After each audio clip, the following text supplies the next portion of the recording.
Imagine getting a notification on your phone. Rent received, $1,800.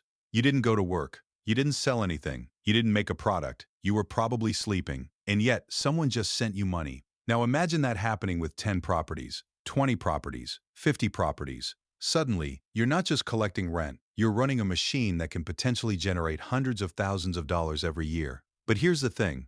Most people look at rental properties and think, buy a house, rent it out, collect the rent. Easy. Not exactly, because behind every successful rental property empire is a surprisingly complicated economic machine involving debt, taxes, maintenance, vacancies, appreciation, leverage, and human psychology. And if you understand how all of those pieces work together, you start to understand why real estate has created so many fortunes. Introduction.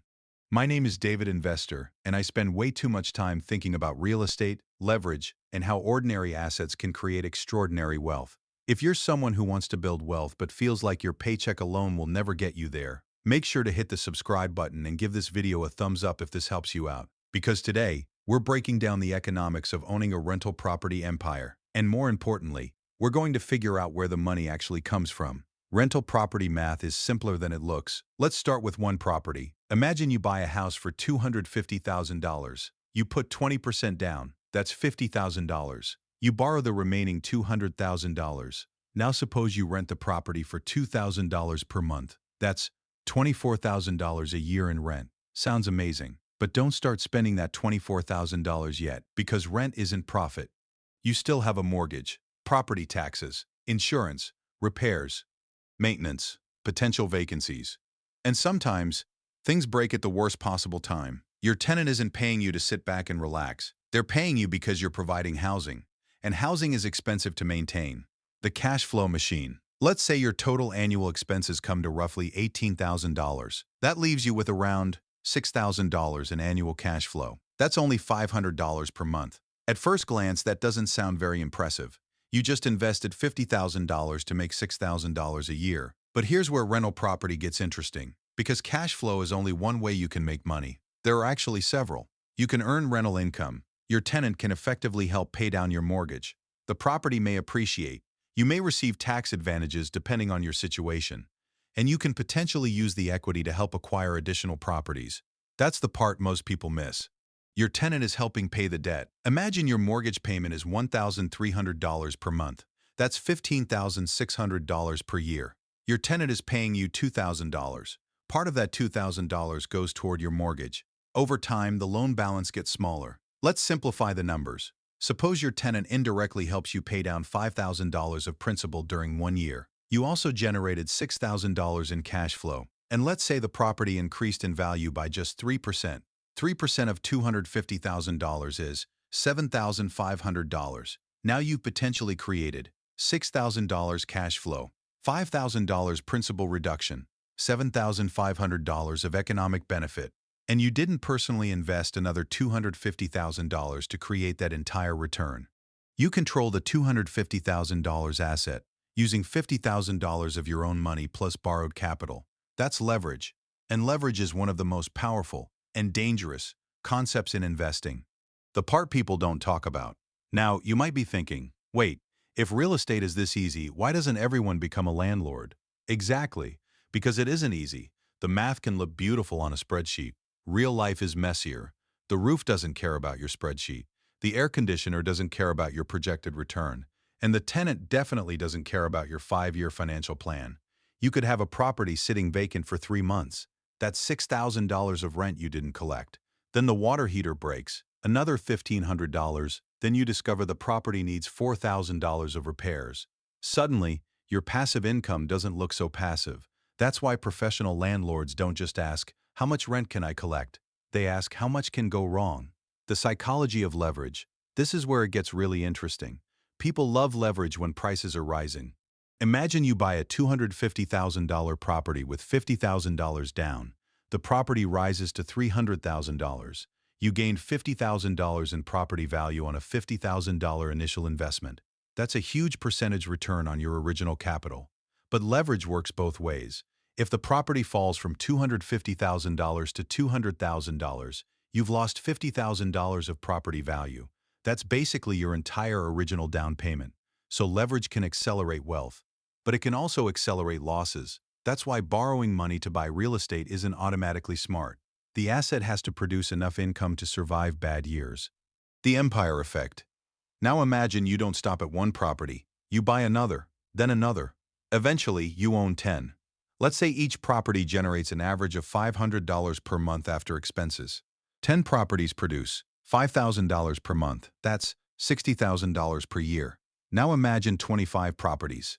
At the same average cash flow, $12,500 per month. That's $150,000 per year. And this is where scale starts changing the economics. You don't necessarily need 25 completely separate systems.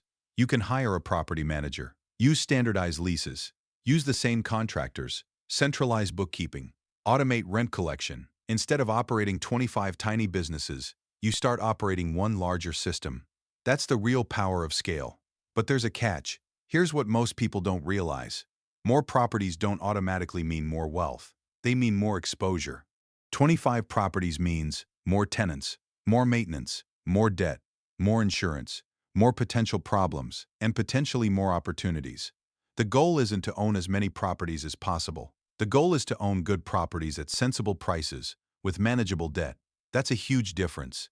The most important number isn't rent. A beginner asks, how much rent can this house generate? An experienced investor asks, what is my return on the cash I actually invested? Let's say you put $60,000 into a property after the down payment and closing costs.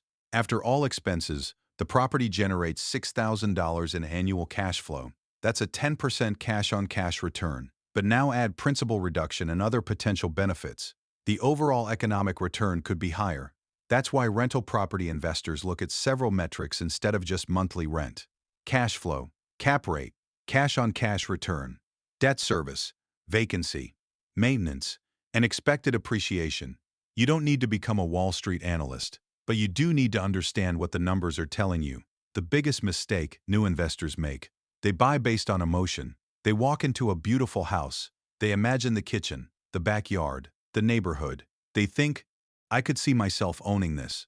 But you're not buying a home. You're buying a business. And a business doesn't care whether the kitchen looks beautiful. It cares whether the numbers work. That's one of the biggest psychological shifts in real estate. Stop asking, would I live here? Start asking, would someone reliably pay enough to make this property profitable?